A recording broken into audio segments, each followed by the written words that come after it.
Okay, hey folks, thanks for your time today. I'm going to take you through my thoughts here on digital marketing in particular. A lot of times people struggle with what to do in the digital space because there's so many opportunities out there. Oh, This wasn't no always the problem. case. Okay, Back in thanks. the early days, it was really you do one or two things and you just go for it. Now that there's hundreds or even thousands of different things to do, I think the most important thing to talk about today is how do you determine what you should do versus what you could do, and what that is in a punchline is a digital marketing strategy. So um, I'm going to take you through because most of my clients, when I come in contact with them, they want help trying to figure out what to do, not how to do any one particular thing. So I have a methodology that I want to take you through if that works for everybody. And by all means, if we have questions as we go, um, let me know. I'll take them as we go, as opposed to trying to wait at the end.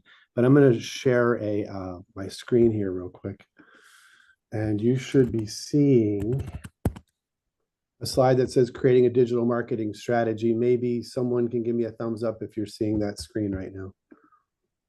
Okay, awesome. Thank you, Amber. So the thought is this whole digital marketing strategy thing. I want to first of all talk about what a digital marketing strategy is, and then secondly, how do we accomplish that? And it's kind of starts with this notion of what is it? And it's funny because digital marketing can mean different things to different people, and so can the word strategy. So let's try to get some basis of what we're talking about here. Does anybody want to throw out what you think a digital marketing strategy is in your words? Maybe Alan Johnson, since we worked together at SuperValue a number of years ago. Do you have an idea how you would describe a digital marketing strategy? Not to call on you, but I am.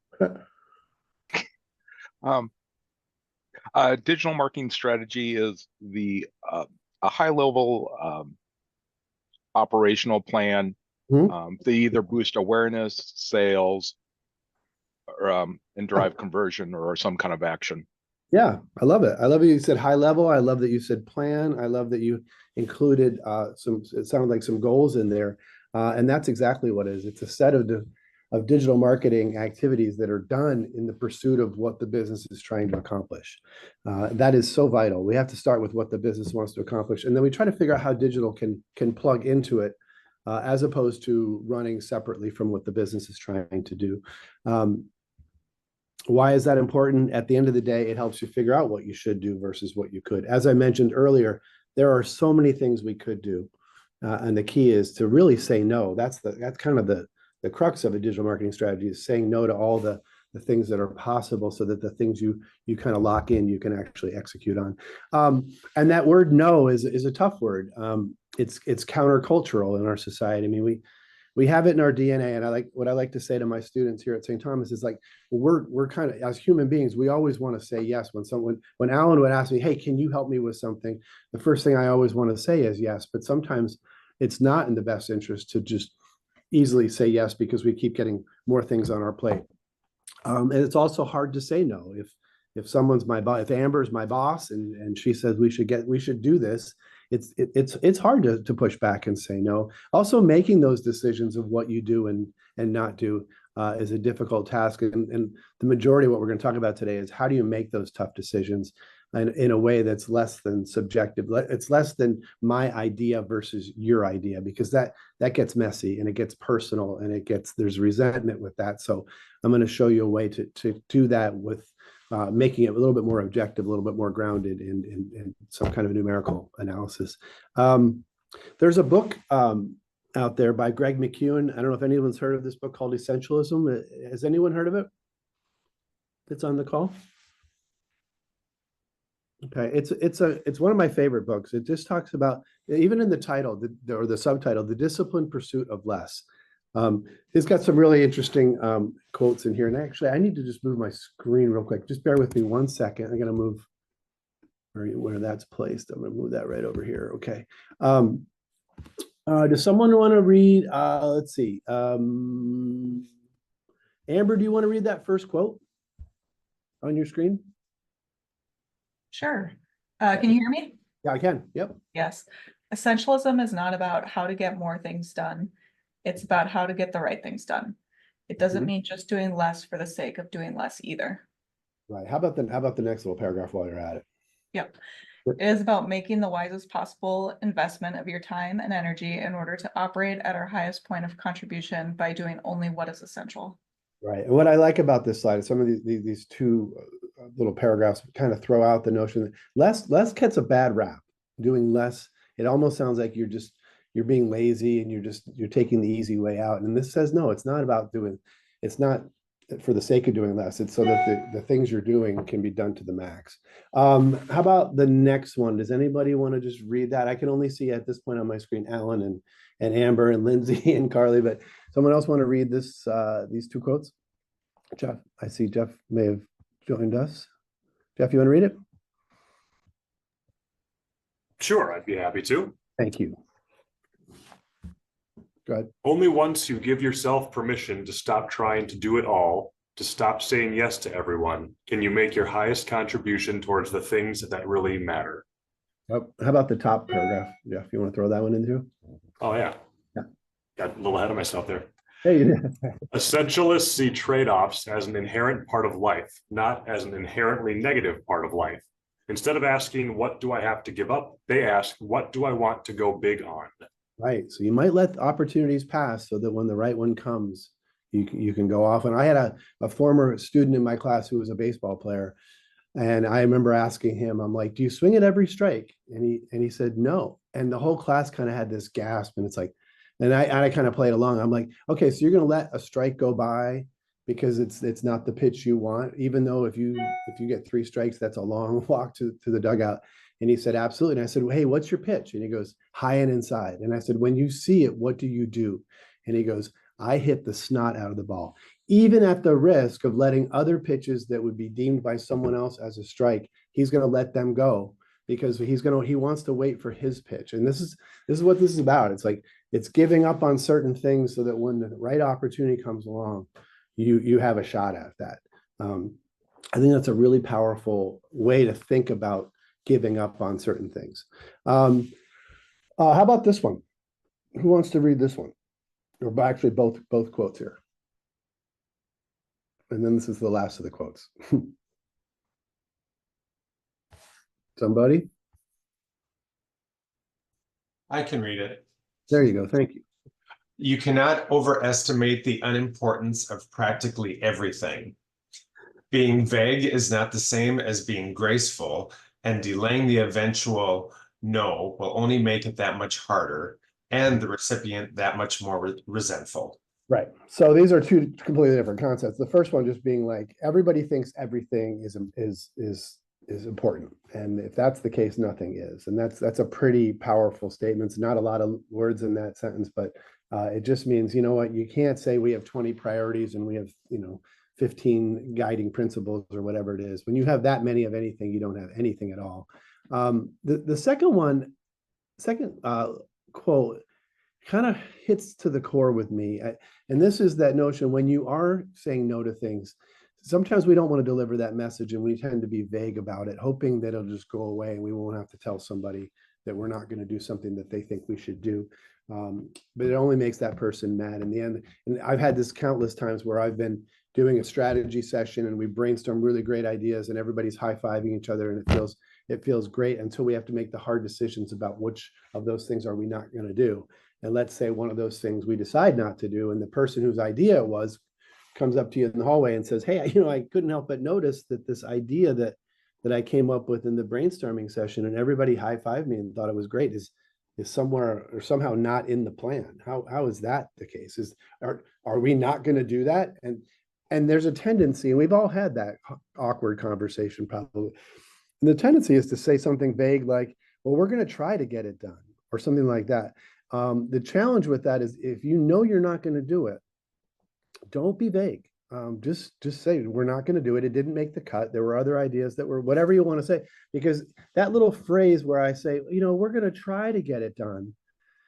That person hears the words get it done. And then I hear the words try. So when that person confronts me and says, I thought we were going to do it, I said, hey, we were going to try. And then they go, oh, you're a snake. I can't trust you, you're not being clear with me.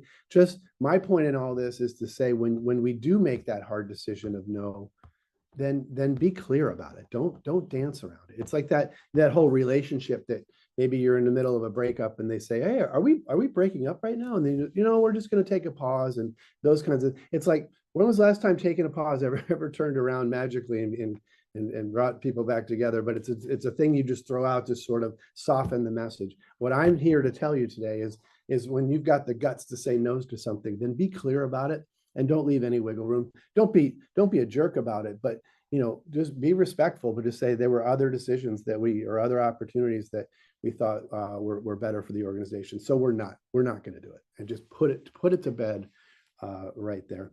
And I promise I will arm you with how to do that in terms of making those hard decisions so you can defend them in a second. So the issue with saying no is it's a change. And change is hard, especially when you look at, this is an interesting slide. Over half of the daily decisions we do every day are done out of habit. You think about, something as simple as when you get out of the shower and you dry yourself off. Everybody has an order: right arm, left arm, right leg, whatever it is. It's like you do it the same way every day. No one thinks about, hey, how do I do this differently, right? In terms of when you brush your teeth, how, those things are just part of life, and you get to work, and the first thing you do is you check email, and the second thing you do is whatever. Like, these things are kind of ingrained.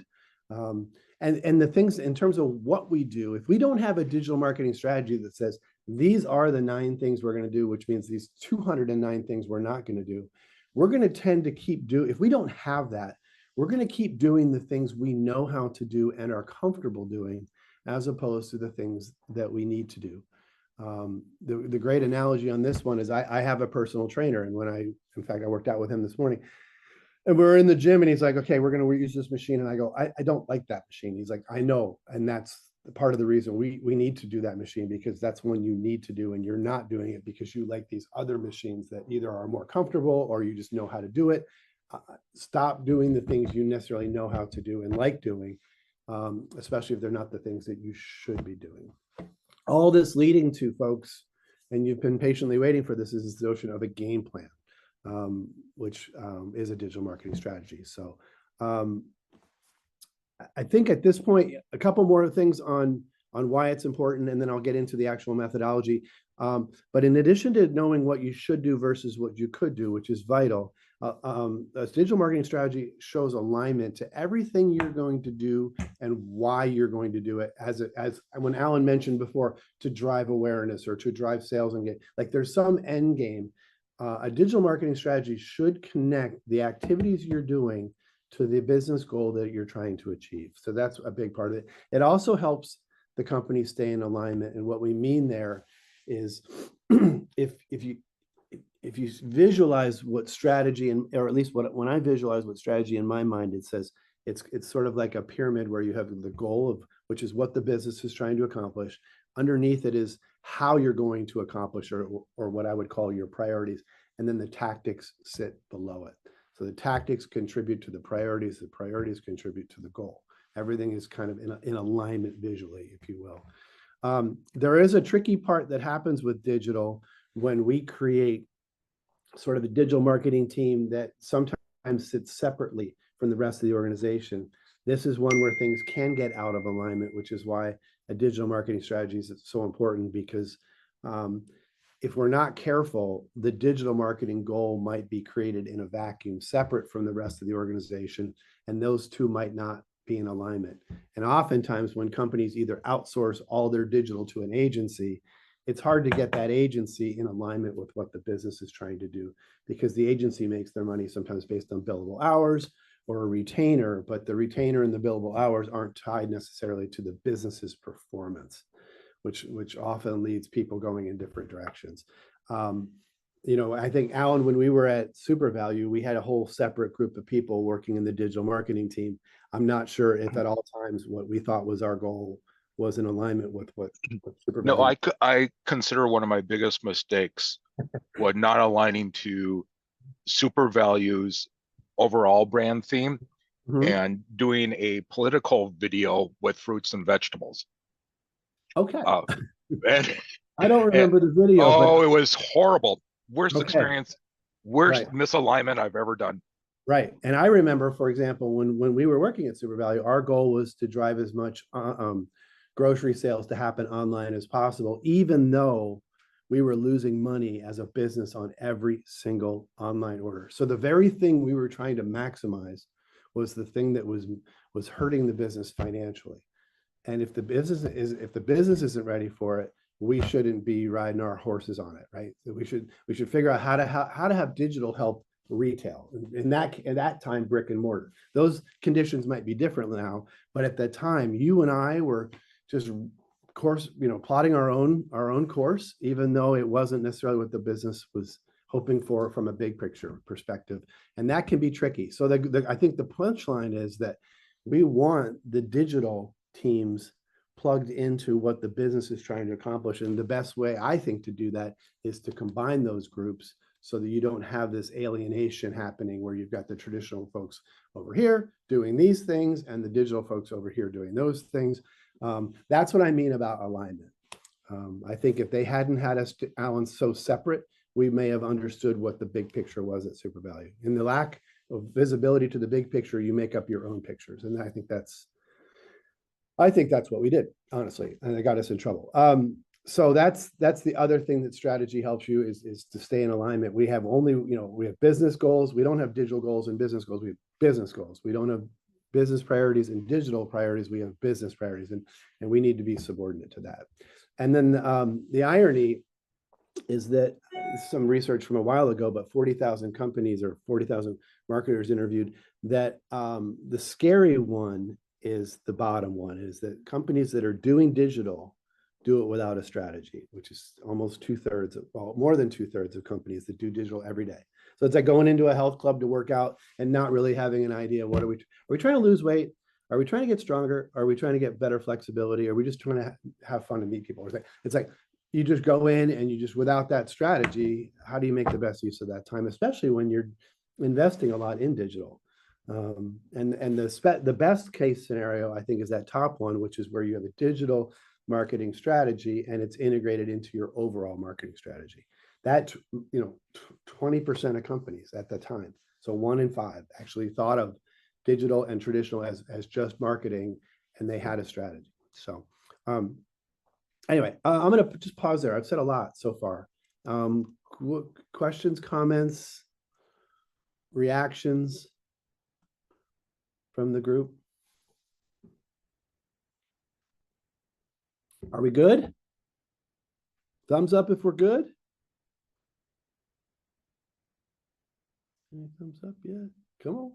There we go. Thanks, Carly. Thanks, Jeff. All right, well, let's move on. Let's figure out this strategy methodology. This is something I've been, working on with clients for probably the last 15, 20 years. And that is, and it's not specific to digital, by the way. It's a methodology for developing a marketing strategy. It starts with confirming business goals and priorities, just like Alan had mentioned in the beginning. It's like, what's the big picture? What does success look like for us? The second step is to line up all the supporting digital marketing channels under those business goals and priorities. And we'll go through each one of these in a little more detail in a second. The third step is where you brainstorm all these different things you can do in digital to try to accomplish those business goals and priorities through those different channels. The fourth one is making those hard decisions.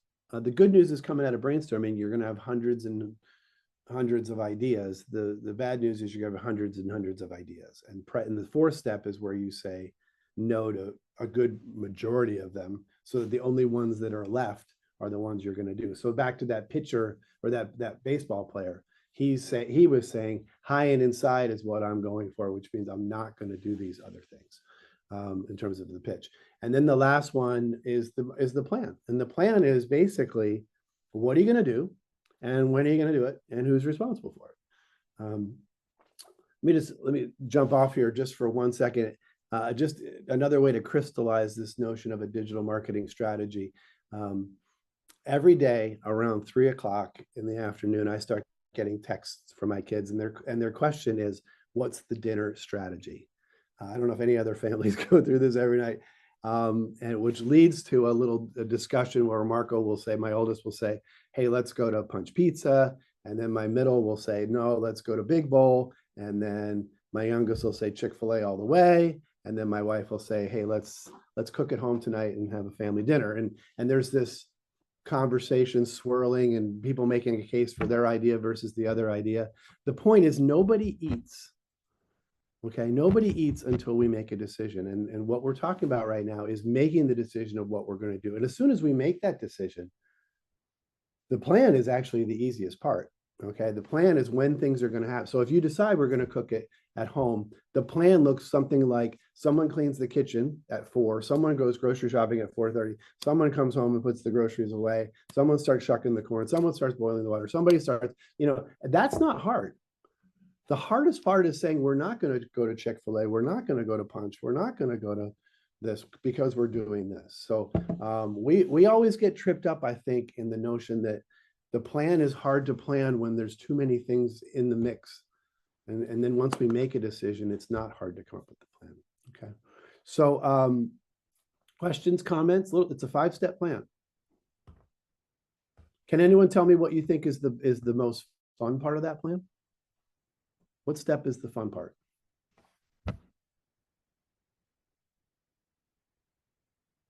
Anybody?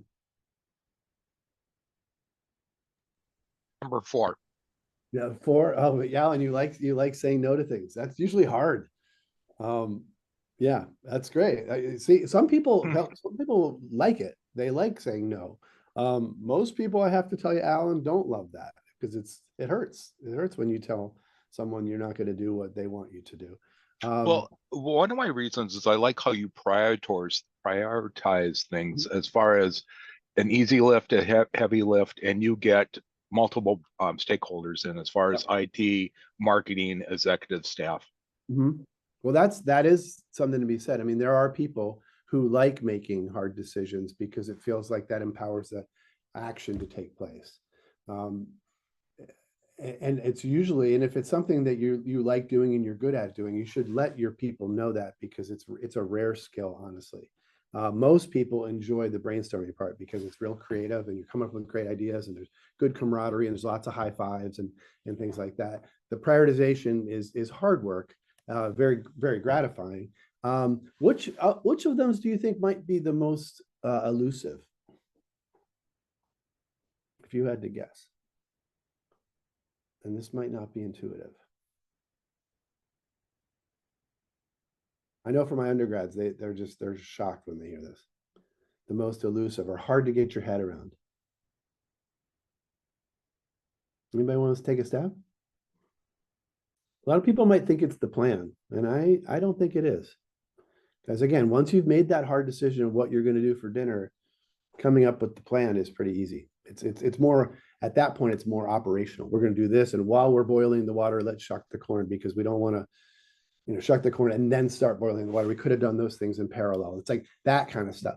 But where I'm getting to, there's not many left over, but which is the one that's tricky to get your head around, sometimes not widely known. Anybody want to play? Looks like we have a bunch of 1s and 2s in the comments, Gino. Oh, love it. Love it. That's it. It's 1, honestly. And that is tricky because it has to start with what's the business trying to accomplish. And sometimes the rank and file just don't know that. And when I say confirm business goals and I mean down to like, is it a revenue goal? How much revenue are we trying to drive, or what % higher than last year?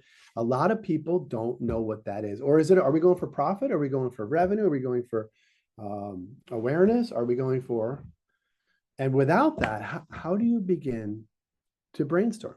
And yeah, so that's the thing that's tricky. A lot of companies will invite people to a brainstorming session without clearly defining what are we brainstorming for? Like, what does winning look like? And then the problem with after the brainstorming session is when you go to leave, they say, hey, thanks for your time today. We're going to pull all these great ideas, and someone will get back to you on what we're going to do. And when was the last time that happened? You don't hear crickets. You know why you don't hear crickets? Is because that step 4 is in the way, and that's the hard one, taking the hundreds of ideas that were easy to capture on Post-it notes and trying to make sense of it. And until you make sense of which ones you're going to do and not do, there's no chance for a plan. And as long, if time goes by and a year later, they tend to just run the brainstorming session again. It's like, and it just swirls. And in a brainstorming session, it's $100 an hour per person in the room for as many hours as you're doing. We do them all the time without a sense of what are we brainstorming? Is it for customer value? Is it for stakeholder value? Is it for our partner? Like who are we trying to make happy here? So anyway, with no further ado, I'm going to dive into each one of these 5. Carly or Lindsay, how much time do we have left? We're at about 17 minutes left, Gino.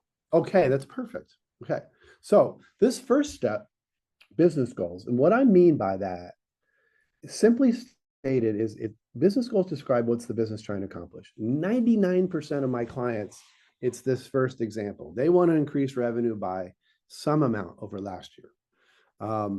If it's a nonprofit organization, you might do increased services provided or something non-financial, but it's a high level and it has to include a number. And because it needs to include a number, I think that's why those business goals are so elusive. Like, can anyone tell me, if you're working for a company right now, what is the business goal down to a financial measure?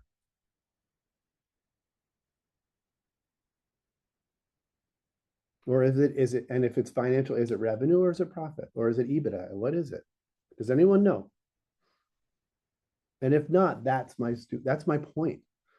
We don't know necessarily what winning looks like. So that we got to start with, what does winning look like? So let's say we want to increase revenue by $1 million or 10% more than last year. Fine.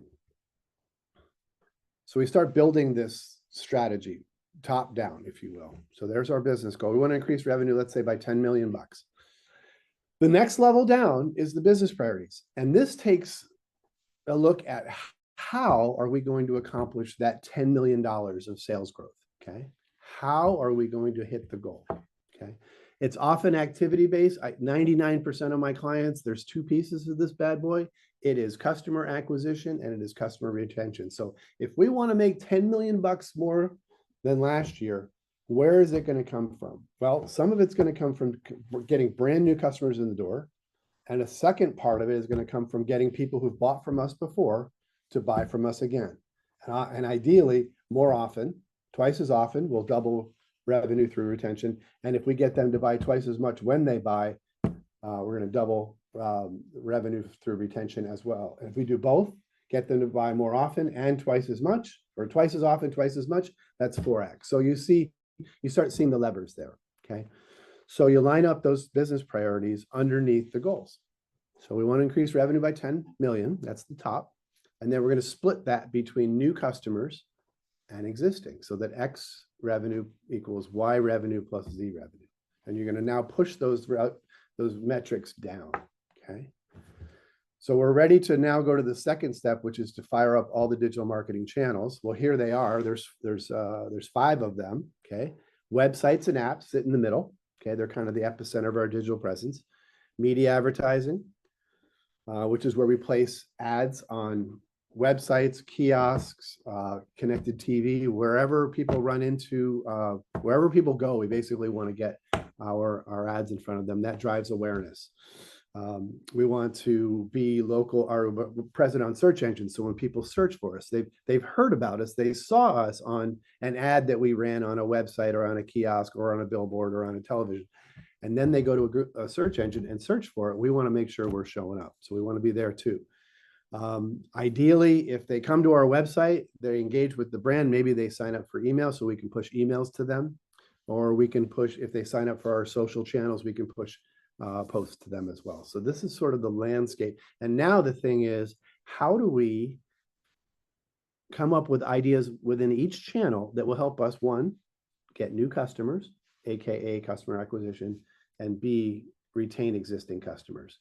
There's certain channels that help us on the acquisition side versus the retention side, okay? Can anyone think of what channels help us? Well, I didn't want to show you all, I just kind of showed you that, but of these channels, which ones help us on an acquisition of new customer in particular? Anybody want to take a stab at it? If you had to go, if you're trying to win a new customer, where might you come across someone who hasn't bought from you that is looking to potentially buy from you? Where do you see them? What channels? Search. Search for sure. Good job. Another one? Go higher in the funnel. If you want to make people aware of your product that aren't aware of your product, like it's hard to search for a product you don't know exists. So where do you show them that you have a really cool product? Ads.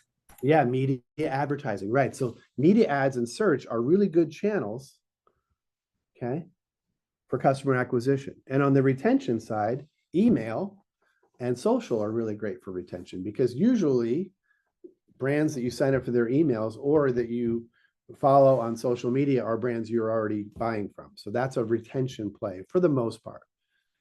Social has a little bit of an acquisition play when they reach friends of fans, if you will. But my point is, you want to line up and use the channels. Here's a nice summary here. If you're going for acquisition, you probably want to use, like we talked about, media advertising and search and a little bit of social. But if you're going for retention, email and social are your retention channels. Your website kind of hits everybody, right? So my point is, if you're a startup organization, brand new organization, what channels do you probably not need to worry about too much? If you're a startup organization, you have no existing customers, which one do you probably not need to spend a lot of time on? Somebody. Email. Email, right? Because how do you email people that haven't given you permission to email them? Well, what person's going to give you permission to email you that's never done business with you before?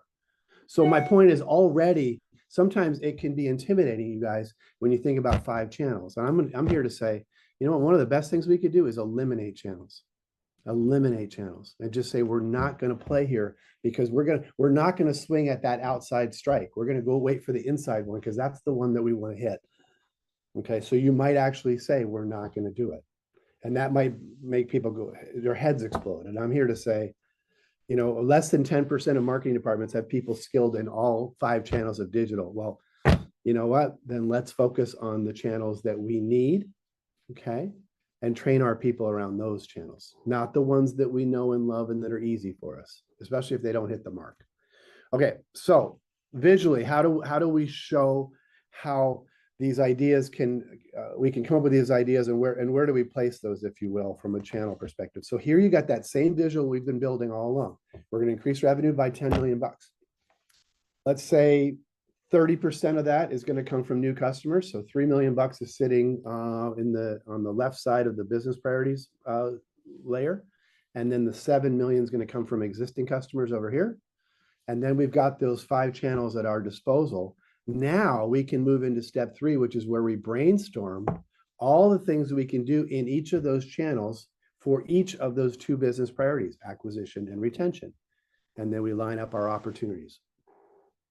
So just looking at this one, the bottom left in blue, those website and app opportunities 1 through 5, those are things that we can do on our website or our app that will help us get business from someone who's never done business with us before to try to hit that $10 million sales goal for the year.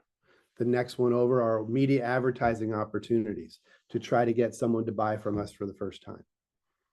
Third one in the middle, search. What can we do in a search engine to get someone who hasn't bought from us to actually buy from us? And then you flesh out the other 2 channels. We do the same thing on the existing revenues or existing customer side.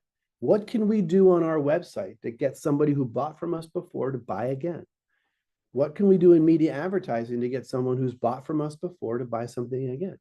What could we do from a search engine perspective to get someone who's bought from us to buy from us again? And some of these channels aren't going to do that well, because we said certain ones like media advertising and search aren't great for existing customers. They're great for acquisition of new customers.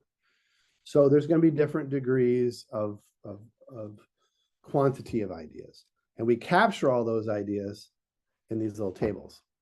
So here what we're looking at right here, folks, is where I grabbed, let's say, 6 opportunities that were brainstormed about what we can do on our website that will get someone to buy from us that has never bought from us before. One example is to put some testimonials on the website. That might help someone be encouraged to buy for the first time. We might want to allow them to order the first time without creating a complicated profile. We might want to show users the nearest location based on geo-targeting so that find a store thing is super easy.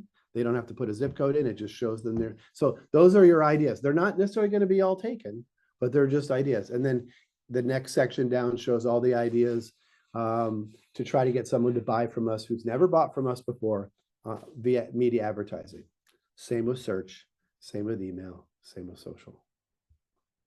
So even in that list, we've got maybe 40 ideas, okay? We do the same thing for business priority 2, where we look at retention, okay? So let's say we've got, in this case, we got 6 times 5, maybe 30 ideas, 6 ideas per channel for business priority 1, which is acquisition of new customer. Let's say we have another equivalent 30 ideas of what we can do to get existing customers to come back. Now we have 60 ideas. How do we get the 60 and cherry pick the best 10? Okay, now this is the magic. This is the magic, because right now it's just been fun so far. We've been writing down ideas on Post-it notes and high-fiving each other and going up to the wall and putting them up and drawing big circles around it and getting all excited. And it's funny because we'll do this and people will go from being super excited to all of a sudden they'll just kind of lock up because then they realize, oh my gosh, there's 60 ideas that are being considered. And right now I don't have capacity to do anything else in my life. Like I didn't take this meeting because I was bored. Like I took this meeting because I was asked to be in this meeting and you're like, well, this is fun. We're coming up with new ideas until there's 60 of them. And then you go, oh my gosh, what if we actually have to do these? Well, I'm saying you shouldn't do those. You should do the best ones. And the way you kind of get to that, folks, and this is how you defend your hallway conversation when I have to tell Alan that his really good idea wasn't as good as some of our really, really good ideas. And he doesn't love that message, but I'm going to tell him why. Well, it's because we look at things 2 ways. Impact, which is how good would this be if we did it for the business? And then the burden is how hard would this be to do if we did it? Okay. And there's lots of factors that go into impact and burden. And this is where, this is hard to do, you guys. This is hard. I mean, Alan said he likes to do this kind of stuff, then that's pretty unique. But for the most part, people don't love this because what we end up doing is we look at each opportunity, each of those 60 opportunities, and we say, hey, what's the impact of doing this? 1 is the impact of being low impact, 10 is high. And then we look at the burden. How hard is this going to be to do? 1 being not hard at all, and 10 going to be just mammoth. Okay.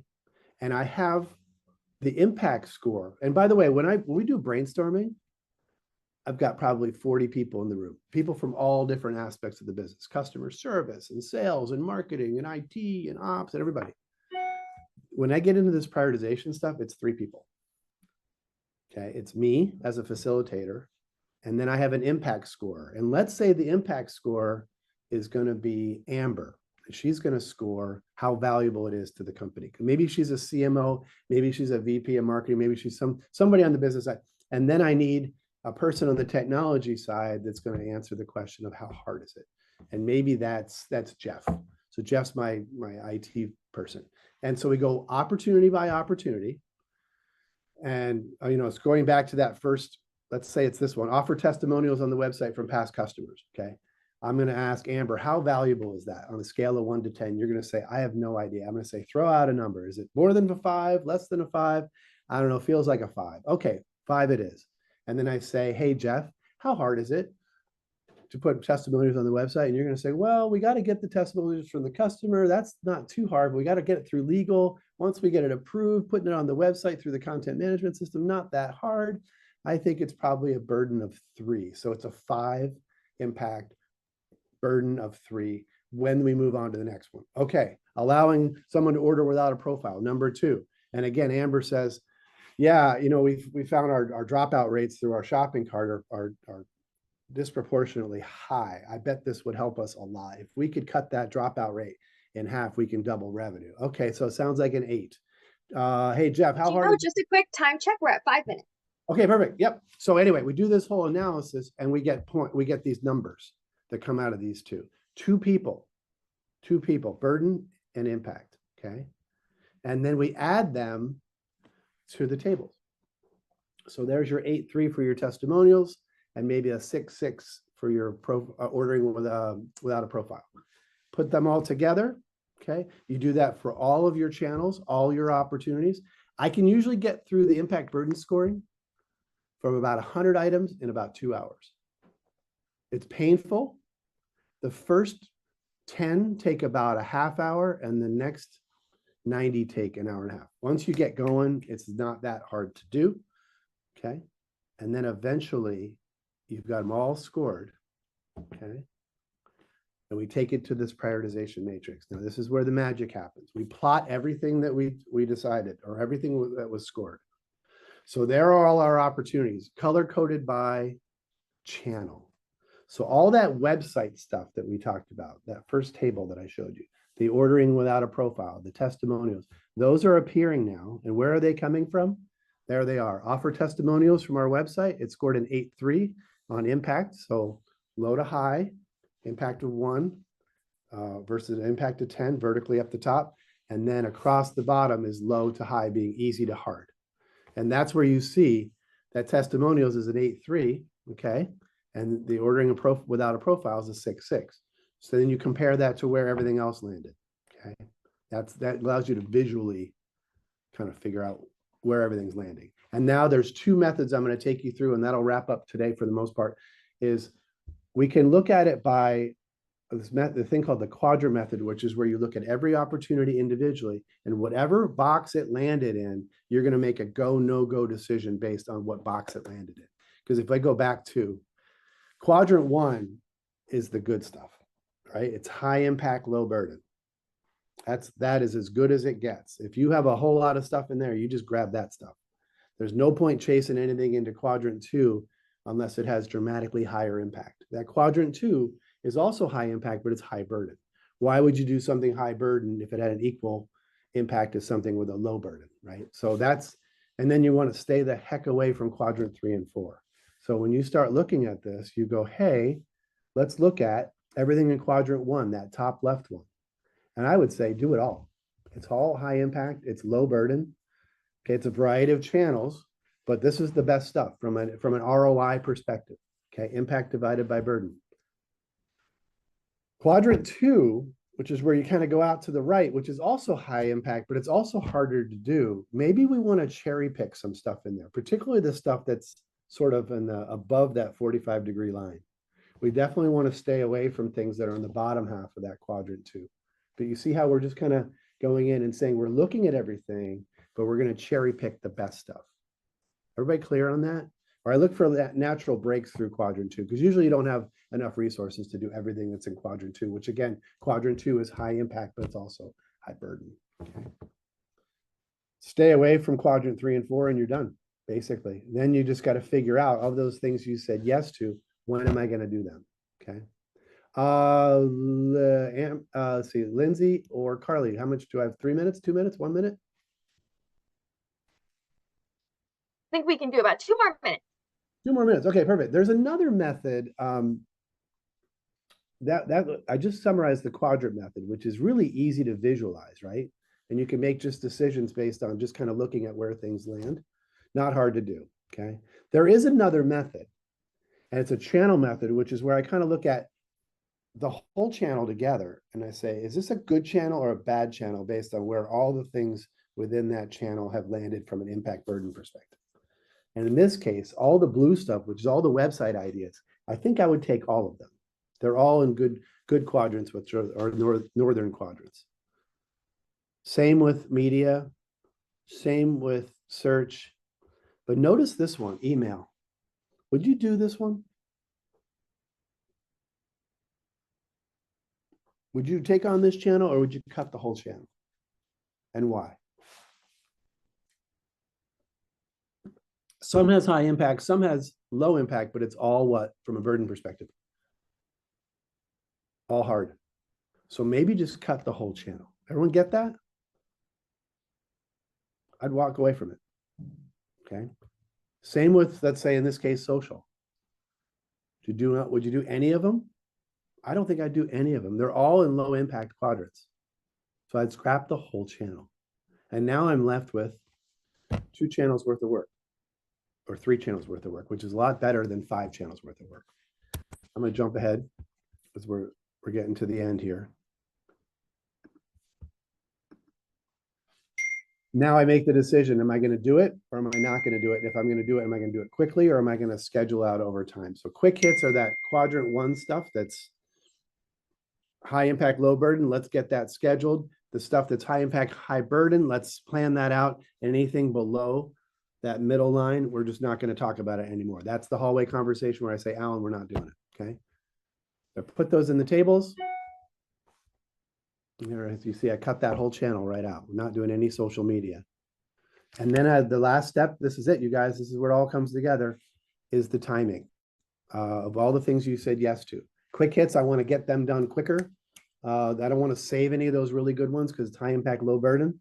I want to think about seasonality a little bit. I want to not put all my resources on overload my resources. I want to spread the work a little bit. I also might want to wait to drive traffic to the site until the site has got some enhancements that have been waiting. So you factor in some timing and then you kind of schedule out the work where it's like, hey, initiative 1, I'm going to do the work in January. I'm going to launch it in February. It's going to be live in March. Then I'm going to go on to initiative 2. I'm going to prep that in February. I'm going to launch it in March. It's going to be live in April. So see how it's like a little staggering case. This is like that notion of, hey, I'm going to boil the water while I'm setting the table and while someone else is shucking the corn. Then the corn goes in. While the corn is in, someone's going to make the salad. So it's like all the timing so that ultimately you have a marketing plan that shows what you're going to do. This is the last slide, I promise. What you're going to do in each channel that's been approved based on impact and burden, when the work's going to happen, when does it launch, and for how long is it live in the marketplace? And it kind of shows the whole year. This is the plan. This is the plan. It takes into consideration seasonality, resource loading, all those kinds of things. And this is what we work from, okay? This started with 60 ideas. We netted it down to maybe 15, and here's when each of those 15 are going to happen. And those 15 are tied back to business goals and priorities. All right, questions. That is the 5-step methodology. Comments, questions, anything.